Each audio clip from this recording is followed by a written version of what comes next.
OnlyTG Echo has rolled out the tracking links feature.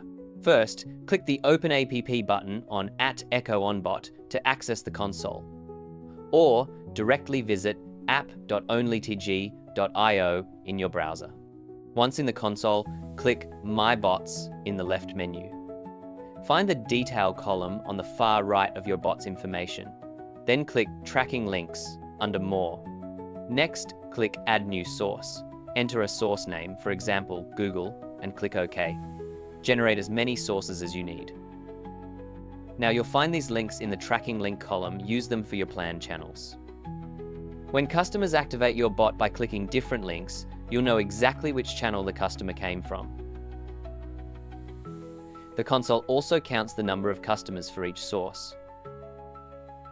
Contacts will be automatically tagged with the matching source label.